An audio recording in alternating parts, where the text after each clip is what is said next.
2024 का लोकसभा का चुनाव चल रहा है। मुख्य किन मुद्दों पर आम मतदाता मतदान कर रहा है? मतदाता राष्ट्र हित में, सर्वप्रथम राष्ट्र हित में मतदान कर रहा है और विकास को भी देखते हुए कि हमारे भविष्य, भारत के भविष्य को कौन सा व्यक्ति, कौन सी पार्टी आगे ले जाएगी, कौन कितना भारत के भविष्य को आगे उज्जवल करेगा, उसको देखते हुए मतदान हो रहा है। अभी लगे कितना % मतदान हो चुका है? अभी 50% मतदान हो चुका है। 2 रोज पूर्व पूरे भारत में भगवान श्री राम के जन्म के उपलक्ष्य में भगवा रैलियां निकाली गई और उसमें एक ही नारा था, जय श्री राम, जय श्री राम। हर घर पे लाल भगवा ध्वज लहराएगा, राम लल्ला को लाया वही राज करेगा। इसका आपको कितना फायदा मिल रहा है? इसका फायदा हमें मिल रहा है, लोगों को भी समझ में आया है कि जो राम लल्ला को लाए उन्हीं को मतदान करना है, ताकि हमारे आगे जो भविष्य है वो उज्जवल रहे हमारा। और राम रैली हमने जो निकाली है उसका बड़ा फायदा हुआ है। एनडीए के पास प्रधानमंत्री का चेहरा नरेंद्र मोदी जी है। इंडिया अलायंस के पास कोई दूल्हा ही नहीं है, तो दुल्हन कैसे आएगी? ये भी चुनावों को प्रभावित कर रहा है क्या? बिल्कुल कर रहा है। उनके पास तो कोई दूल्हा ही नहीं है, वो सभी दूल्हे बने बैठे हैं और सभी अपनी अपनी बारात सजा कर बैठे हैं। हालांकि वो दिखने में तो एक ही बारात लग रही है, लेकिन अलग अलग बारात है। वो सब घोड़ी पे चढ़ने को तैयार है। वो सारे दूल्हे बेरंग लौटेंगे। हाँ, उनका नुकसान होगा उनको। विधानसभा चुनावों के समय में जब भी राजस्थान में भारत के प्रधानमंत्री सभा करने आए, मुख्य मुद्दा था कि राजस्थान महिला अत्याचार में पहले नंबर पे और भ्रष्टाचार में पहले नंबर पे। लाल डायरी का मुद्दा भी विधानसभा में उठा। उसका भारतीय जनता पार्टी को बहुत फायदा हुआ। क्या उसका फायदा लोकसभा में भी होगा? बिल्कुल लोकसभा में होगा। जो पेपर लीक जैसे मुद्दे वो आज तक युवा भूला नहीं है। हालांकि विधानसभा में जब हमें जीत मिली है तो उसके बाद पेपर लीक में आरोपी पकड़े गए, जिसको देखते हुए लोग फिर से वही पार्टी को चुन रहे जो पेपर लीक के आरोपियों को पकड़ रही है, ना कि पेपर लीक करवा रही है। गठित हो गई है, स्टारों को सजा मिलेगी।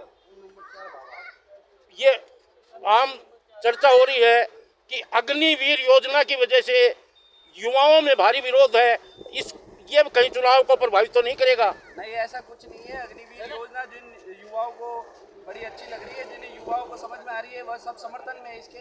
ये सब गलत बातें फैलाई जा रही है कि युवा इसके खिलाफ है, युवा इसे नाखुश है। ऐसा कुछ नहीं है। भारतीय जनता पार्टी के कैबिनेट मंत्री रूपाला ने गुजरात में एक मीटिंग पे राजपूत समाज की महिलाओं पर अभद्र टिप्पणियां की। उससे भारतीय जनता पार्टी के खिलाफ कोर वोटर राजपूतों की भारी खिलाफत गुजरात, हरियाणा, राजस्थान, दिल्ली, महाराष्ट्र, यूपी में हो रही। उसका कहीं यहाँ प्रभाव तो नहीं है चुनावों में? नहीं, ऐसा नहीं है। ये अफवाह फैलाई जा रही है कि भारतीय जनता पार्टी किसी एक समाज के विरुद्ध में है। ऐसा कुछ भी नहीं है। रूपाला जी का व्यक्तिगत मत है। भारतीय जनता पार्टी का माफी भी मांग ली और पार्टी का ऐसा कोई मत नहीं है। वो उन्होंने अपना व्यक्तिगत राय दी है। रूपाला जी ने 3 बार माफी मांगी है।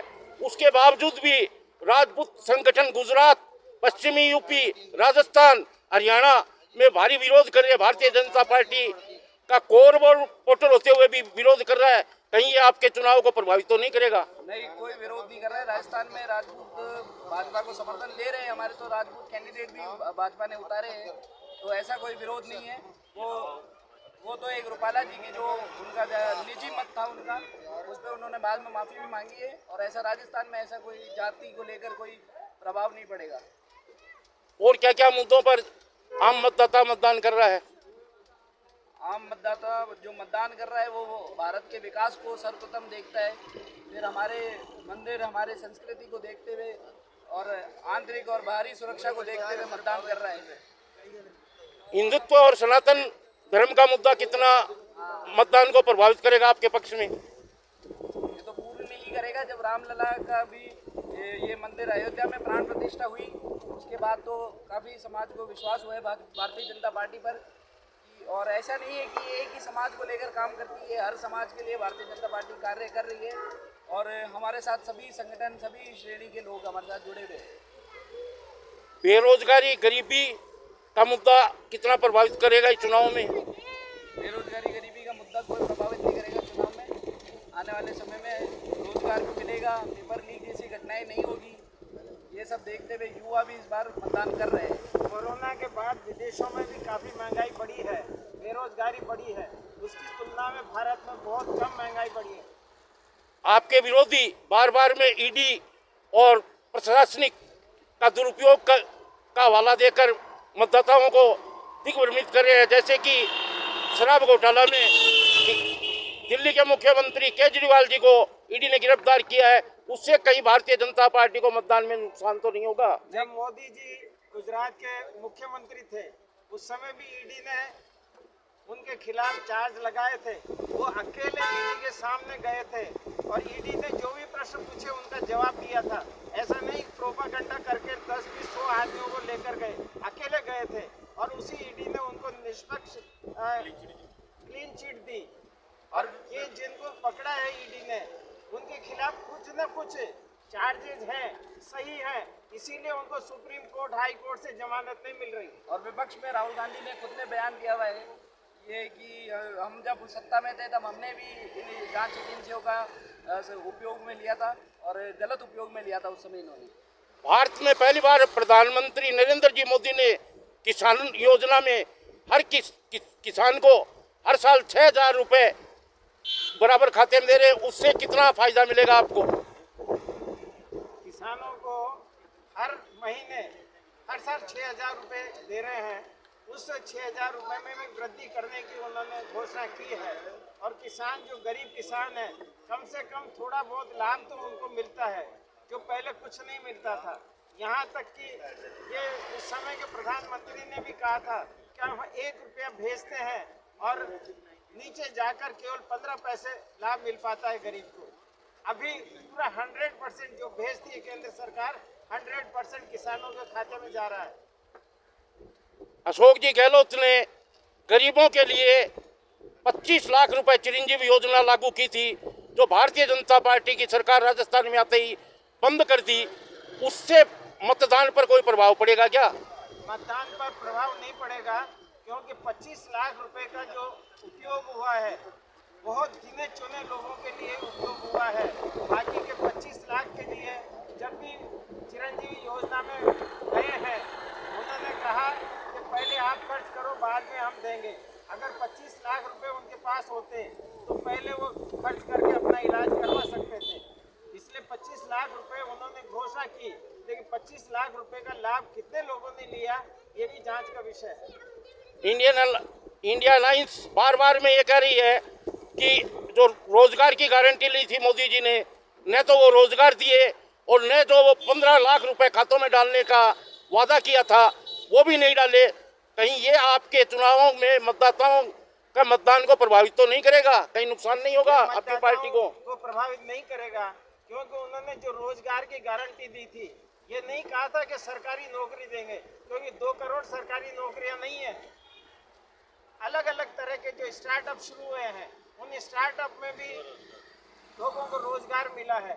और ये जो ईपीएफ कटता है उस के आधार पर उन्होंने जो आंकड़े निकाले हैं तो काफी लोगों को रोजगार मिला है।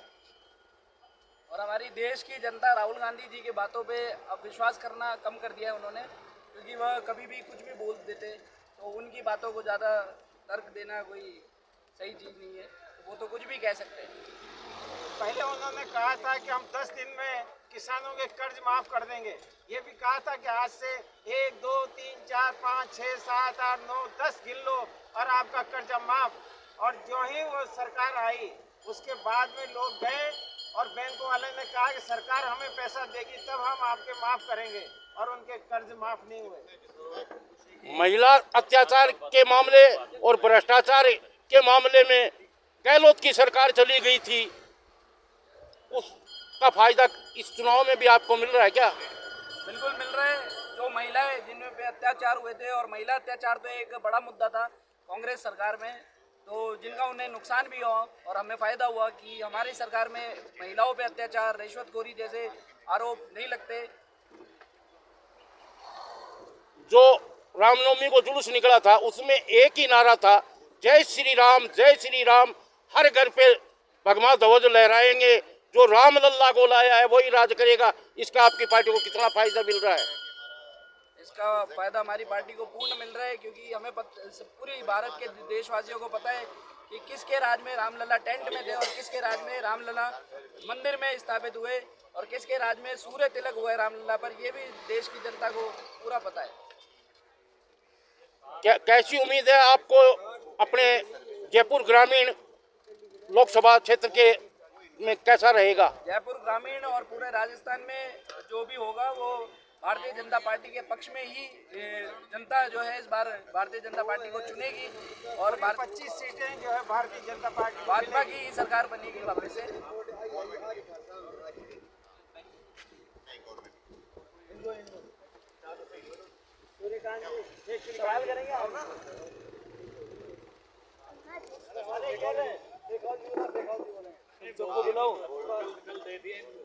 दो 2024 के लोकसभा का चुनाव हो रहा है, इसमें शांतिपूर्वक चुनाव हो रहा है। आपकी पार्टी के पक्ष में मतदाता किन मुद्दों पर आपको वोट देंगे, उस पर बताइए। अगर हम विकास की बात करें, विकास तो बहुत स्तर से हुआ है, लेकिन आज के देश में आज के बार में जो सबसे ज़्यादा चुनाव का जो मुद्दा है वो हमारे देश के आंतरिक और बाहरी सुरक्षा को लेकर किया जा रहा है। जैसे जिस पाकिस्तान था, पहले हर जगह हर बार लड़ाई होती थी, जब से मोदी सरकार बनी है उसमें सबसे ज़्यादा हमको इसमें विश्वास हुआ है कि अब हमारा देश ना अपने ऊपर स्वावलंबन हो गया है और हर चीज़ जो हम बाहर से खरीदते थे, चाहे हमारे आर्म्स हों चाहे जो भी चीज़ें हों, हम खुद बना के दूसरे को एक्सपोर्ट करने पे स्थिति में आ चुके हैं। इस मामले में हम और जो बाहर नौकरियाँ होती हैं हमारा नौकरियों के बहुत सारे साधन बनाए गए हैं। तो सबसे बड़ी बात है कि हमारा इंटरनल कंट्रोल यानी कि कितना हम बेहतर शोरी हुए हैं उसके बारे में सब लोगों को चुना दे कि जो सरकार खुद डिसीजन ले सके या खुद डिसीजन ले सके और देश को आगे ले जा सके, चाहे हमारी विदेशी नीति हो चाहे हमारे इंटरनल राजनीति हो, तो सब में हम बेहतर करके लाइए सरकार। बस इतनी है कहना। क्या तीसरी बार भारतीय जनता पार्टी की सरकार बनेगी और नरेंद्र जी मोदी भारत के प्रधानमंत्री बनेंगे? इस बात में तो कोई डाउट है नहीं। आप ये इस बात को लेके आप किसी आम जन से भी पूछेंगे तो ये क्लियर है कि मोदी सरकार इस बार नहीं बार बार है। जब तक मोदी सरकार है तब तक देश का विकास उन्होंने बोला है, मैं आज का काम नहीं कर रहा हूँ, मैं 1000 वर्षों का काम कर रहा हूँ। तो आप इस बारे में कल्पना हम नहीं कर सकते कि 1000 का क्या सोचा होगा उन्होंने। तो उसका फाउंडेशन तैयार कर दिया है, उसको आगे वाली पीढ़ी आएगी उसको आगे बढ़ाएगी। सरकारें तो यही रहेगी जो देश के प्रति या देश को लेकर आगे लेके बढ़ेगी। एक और मुद्दा आपके विपक्षी एक मुद्दा और उठा रहे हैं कि यदि इस बार भारतीय जनता पार्टी की सरकार बनी तो संविधान खत्म हो जाएगा। इस पर क्या कहना चाहेंगे? देखो, इस बात में कोई भी अपना मत दे सकता है। आज तक हम 10 साल में ऐसा कौन सा संविधान खत्म किया है? हमने जो संविधान में सरकार ने वही काम किया जो संविधान में जो कानून थे जिनके उपयोग से पहले सरकार ने कुछ त्रुटियां डाल दी थी उसको सुधार नहीं कर रहे हैं। ऐसा संविधान खत्म हो सकता ही नहीं है, क्योंकि संविधान किसी एक आदमी एक पार्टी का नहीं है, संविधान पूरे देश का है और देश में पूरा स्ट्रक्चर है। हमारे यहाँ जो तीनों प्रणाली है, एडमिनिस्ट्रेशन है, कार्यपालिका है, न्यायपालिका है, तो ऐसा हो नहीं सकता। ये तो किसी एक पार्टी का हो सकता है विचार, पर ऐसा नहीं हो सकता। क्या भारतीय जनता पार्टी के नाम पर मतदाता आपको मत दे रहे हैं या नरेंद्र मोदी के चेहरे पे मतदान कर रहे हैं मतदाता?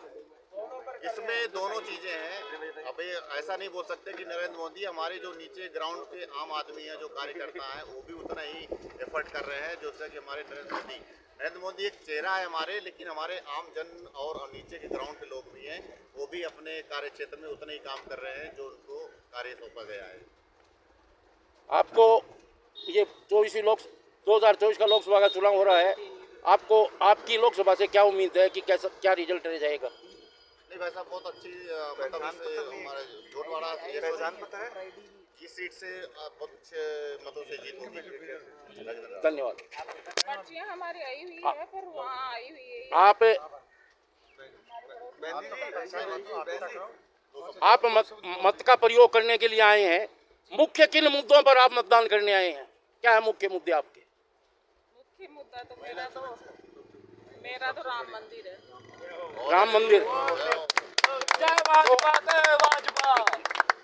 जो 2 रोज पूर्व चुनाव प्रचार के बाद श्री रामलला की भव्य भगवा झांकी निकली। एक मिनट ठीक है, धन्यवाद। 2024 का लोकसभा का चुनाव, प्रथम चरण के चुनाव की आज मतदान हो रहा है। मुख्य किन मुद्दों पर मतदाता मतदान कर रहा है? महंगाई, बेरोजगारी, इलेक्ट्रोल बॉन्ड घोटाला, उस पर मतदान हो रहा है। और लोकतंत्र और संविधान को बचाने के लिए भारी संख्या में जनता आ रही है और कांग्रेस और इंडिया गठबंधन को वोट कर रही है। एक भारतीय जनता पार्टी के गुजरात के कैबिनेट मंत्री रूपाला ने राजपूत समाज की महिलाओं के खिलाफ अभद्र टिप्पणियां की, जिससे गुजरात, राजस्थान, हरियाणा, दिल्ली, पश्चिमी यूपी में राजपूत समाज भारतीय जनता पार्टी का बहिष्कार करे। उसका आपको कितना फायदा मिलेगा? सर, उसका फायदा कितना मिलेगा वो तो चुनाव के बाद पता चलेगा, पर जो उन्होंने आपत्तिजनक टिप्पणी करी उसकी भारतीय राष्ट्रीय कांग्रेस निंदा करती है और हम किसी भी समाज वर्ग के बारे में ऐसी बातों को बहुत खराब मानते हैं। रामनवमी के दिन भगवान श्री राम की जो भगमा रैली निकाली गई, उसमें एक ही नारा था, जय श्री राम, जय श्री राम। हर घर पे भगवा लहराएंगे, जो राम लल्ला को लाया है वही राज करेगा। इस पे आपकी पार्टी का क्या? कौन सी बस में डाक लेके आए थे? सर, भगवान श्री राम हम सबके आराध्य हैं और राम मंदिर बनाने का जो फैसला हुआ है वो सुप्रीम कोर्ट का है ना, सुप्रीम कोर्ट के निर्णय पे हुआ है और भगवान श्री राम का मंदिर बन गया, उसमें हमको कोई आपत्ति नहीं है। और रही बात वोटों की, तो ये तो वोट तो लोगों के जो महंगाई है, भ्रष्टाचार है, उस मुद्दे पे चुनाव होगा और वो होगा। बेरोजगारी इतनी है, अग्निवीर योजना इन्होंने करा रखी है, भारतीय सेना को ठेके पे दे दिया इन्होंने, इन मुद्दों पे चुनाव होगा। पिछले विधानसभा में जब भी प्रधानमंत्री राजस्थान में सभा करने आए, एक ही बात कहते थे कि राजस्थान महिलाओं के अत्याचार पे पहले नंबर पे और भ्रष्टाचार में पहले नंबर पे है। इसका आपके चुनावों पर कोई प्रभाव पड़ेगा? विधानसभा में तो पड़ा था, अशोक गहलोत जी की सरकार चलेगी, इस चुनाव में नहीं आपके विरुद्ध तो वोट नहीं होंगे। सबसे बड़ी बात यह है कि आज आप रोजाना अखबार खोलोगे, दुष्कर्म की और महिलाओं पे अत्याचार की निरंतर घटनाएं आ रही है और वो पार्टी और वो प्रधानमंत्री को तो बोलने का अधिकार ही नहीं, जिनकी एक सांसद पे हमारी महिला बॉक्सरों ने अत्याचार का आरोप लगाया, बलात्कार का आरोप लगाया और उन्होंने कोई एक्शन नहीं लिया। यानी पॉस्को की और जो पॉस्को में एफआईआर दर्ज कराई उसको भी उन्होंने न्यूट्रल साबित कर दिया, तो उनको तो वोट देने का मतलब ही नहीं बनता। राजस्थान के मुख्यमंत्री अशोक जी, इसको बंद करो भैया। राजस्थान के मुख्यमंत्री अशोक जी गहलोत ने गरीबों के लिए 25 लाख चिरंजीवी योजना लागू की थी।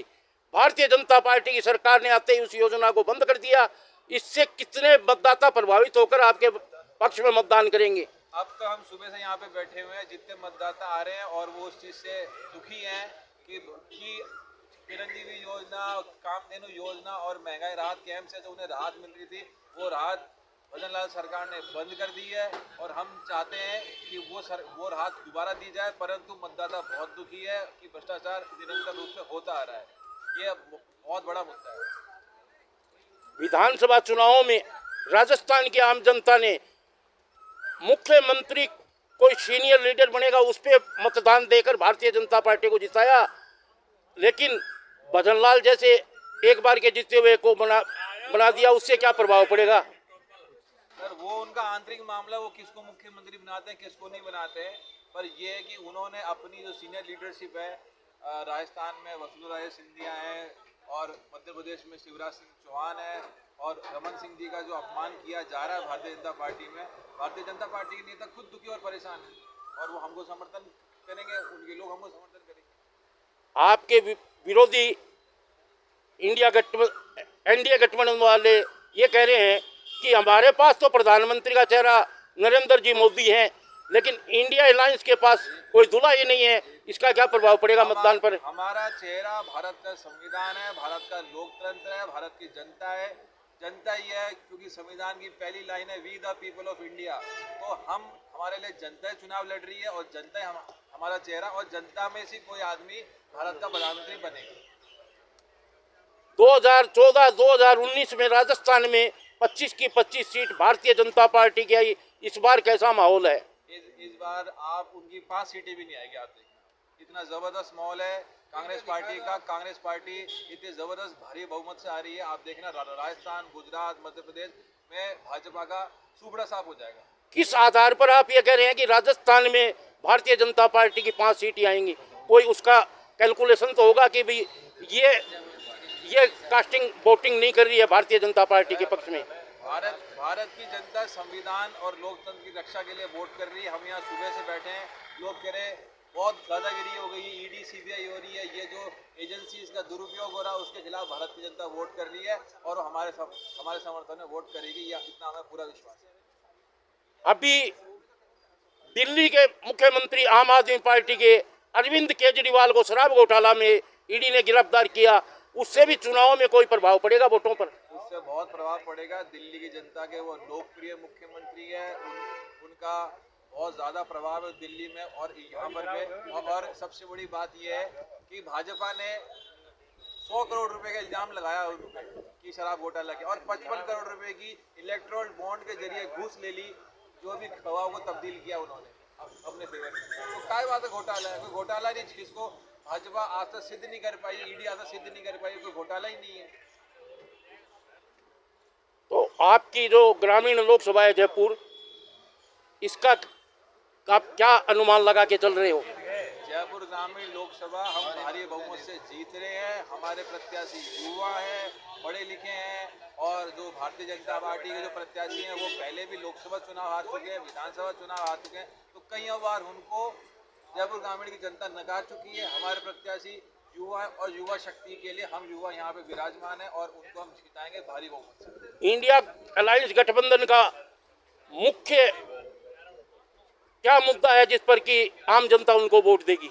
हमारा मुद्दा है ये जो महंगाई है और इलेक्ट्रोल बॉन्ड है और लोकतंत्र की रक्षा और संवैधानिक मूल्यों की रक्षा, क्योंकि भारत की जनता ये मानती है कि संवैधानिक जो संस्थाएं हैं उनका दुरुपयोग हो रहा है और इस सरकार को हटाया जाए ताकि संवैधानिक संस्थाएं बची रहे और संवैधानिक मूल्यों की रक्षा हो। लोकतंत्र की रक्षा के लिए हमको वोट किया जा रहा है भारी संख्या। गहलोत सरकार की टाइम में आखिरी विधानसभा के सत्र में महिलाओं के अत्याचार का मामला उठा कि महिलाओं पर अत्याचार के मामले में राजस्थान पहले नंबर पर है भारत में, और भ्रष्टाचार के मामले में पहले नंबर पे है। इस पर आपकी पार्टी का क्या कहना चाहेगी? सर, महिलाओं के मामले में आज कौन से नंबर पे आप बताइए? आज महिलाओं पे अत्याचार के मामले बताइए आप। नहीं, हमें नहीं पता, आप बताइए। भाजपा ने हम पे आरोप लगाया यहाँ भ्रष्टाचार हो रहा है, यहाँ ऐसा हो रहा है, तो अभी क्या हो रहा है? यहाँ पे किसी को पकड़ा नहीं, कोई कार्रवाई हुई नहीं, केवल झूठ। विधानसभा चुनाव में जब भी प्रधानमंत्री राजस्थान में कोई भी सभा करके गए उसमें एक मुख्य मुद्दा उठाते थे लाल डायरी का। सर, प्रधानमंत्री जी जिनके पास में लाल डायरी के मुद्दे पर भारतीय जनता पार्टी की सरकार आ गई और अशोक गहलोत की सरकार चल गई। लाल डायरी वाले नेताजी भाजपा में शामिल हो गए हैं, वो लाल डायरी अब कहाँ है? वो नेताजी को तो उन्होंने भाजपा में शामिल कर लिया, कोई उनके पास में लाल डायरी नहीं है। ये केवल झूठा मुद्दा है। भाजपा एक वॉशिंग मशीन बन गई है जो भ्रष्टाचारी को लेती है, खुद ही आरोप लगाती है, खुद ही उनको अपने में सम्मिलित करती है और फिर उनको क्लीन चिट दे देती है। अभी लग कितना % मतदान हो गया?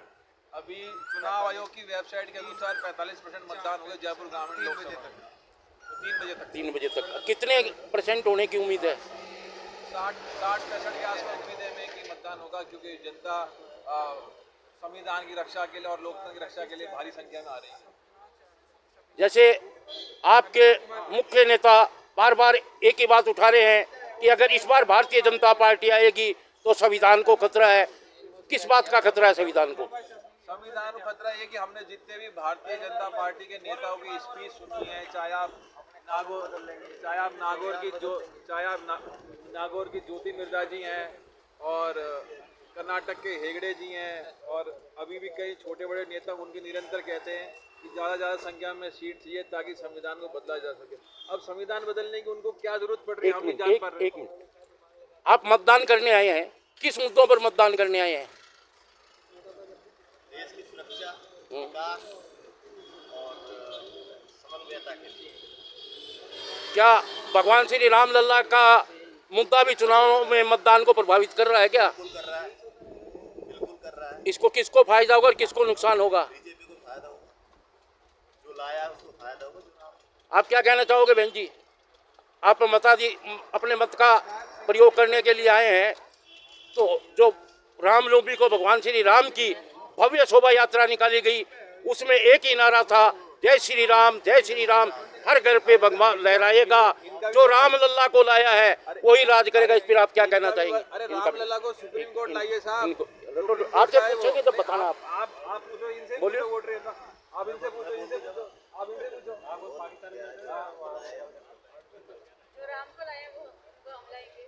इससे भारतीय जनता पार्टी को कितना फायदा मिल जाएगा इस चुनाव में? बहुत फायदा मिलेगा। धन्यवाद।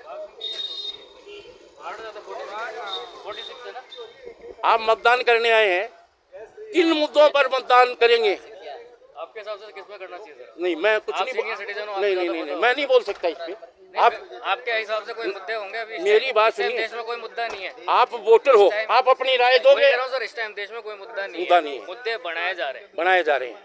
मुद्दे पे नहीं, पार्टी को देंगे, पार्टी को देंगे। वो बता नहीं सकता आप। ठीक है। और आप क्या कहना चाह रहे हो? आप बोलिए। आप सवाल पूछिए सर, मैं जवाब दे रहा हूँ। आप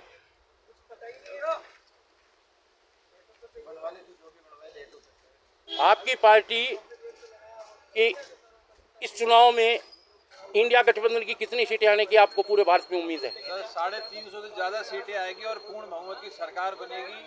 और ये जो अलोकतांत्रिक सरकार है, असंवैधानिक जो इन्होंने कार्य किए हैं, उसको हम बदलेंगे। 350 सीट इंडिया गठबंधन की आएगी। प्रधानमंत्री का चेहरा कौन होगा फिर आपका? प्रधानमंत्री जनता, भारत की जनता और भारत का संविधान इस हमारा वो है, प्रधानमंत्री का चेहरा है। ये संसदीय लोकतंत्र है, इसमें कोई व्यक्ति विशेष सर्वोपरि नहीं होता। पार्टी संसदीय दल, इंडिया गठबंधन संसदीय दल जो तय करेगा वो हमारा चेहरा होगा।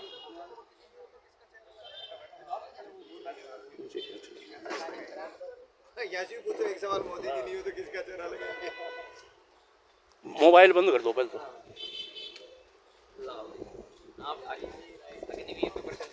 2024 लोकसभा के प्रथम चरण का मतदान हो रहा है। जो अग्निवीर योजना लाई गई है उससे युवा कितने विरोध कर रहे हैं और उसका इस चुनाव में क्या प्रभाव पड़ेगा? अग्निवीर योजना को आपको डिटेल में समझना होगा।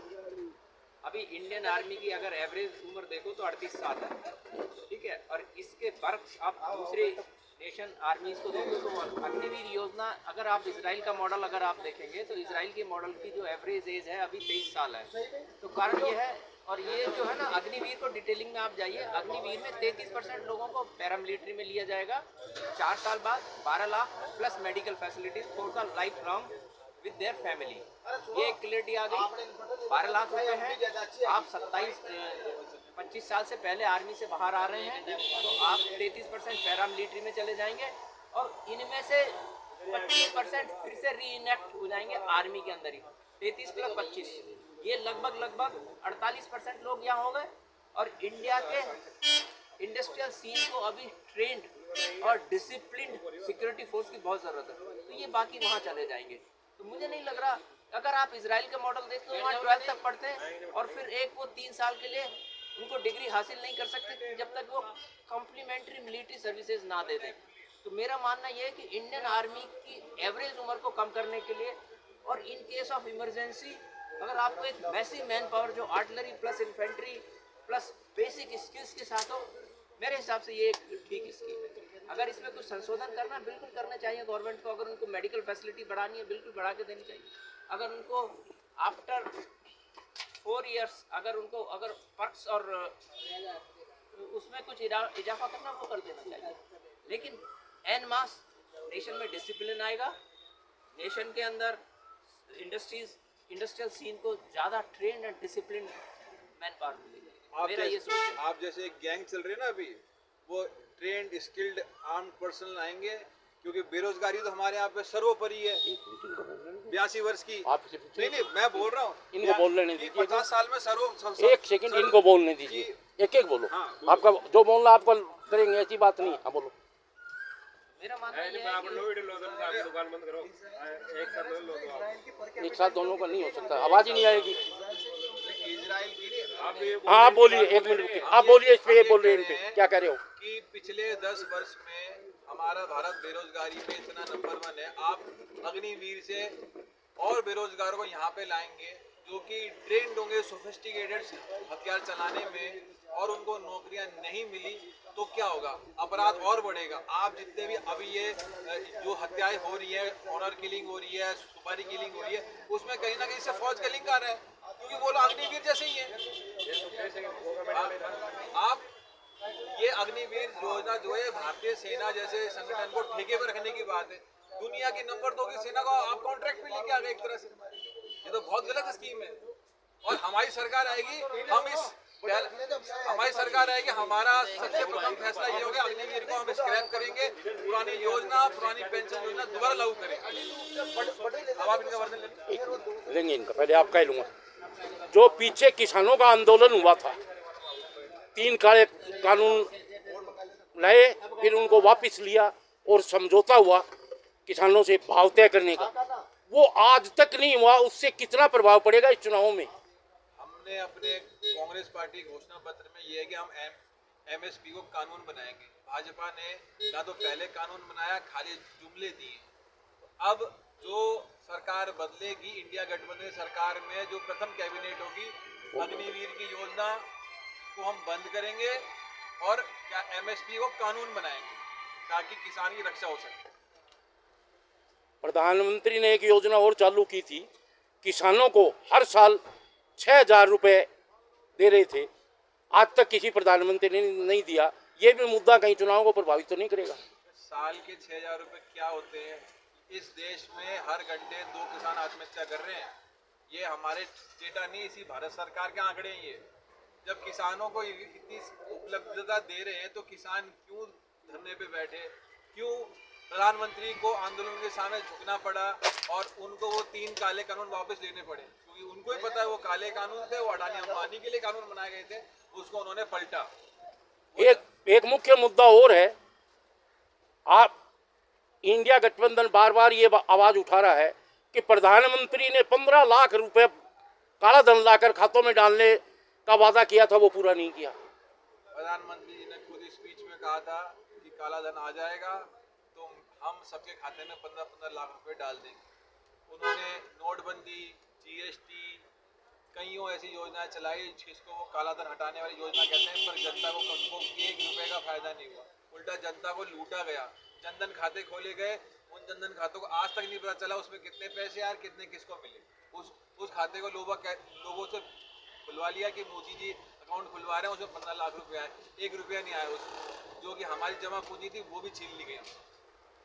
इस समय हिंदुत्व और सनातन का मुद्दा सारे भारत में है, ये कहीं चुनाव में मतदान को प्रभावित तो नहीं करेगा?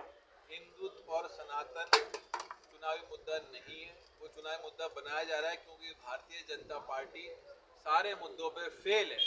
वो अग्निवीर की योजना पे फेल है, वो महंगाई पे फेल है, वो इलेक्ट्रोल बॉन्ड पे फेल है, वो जवाब नहीं देना चाहती, इसलिए ऐसे धार्मिक मुद्दों से केवल माहौल बनाती है और कुछ नहीं करती।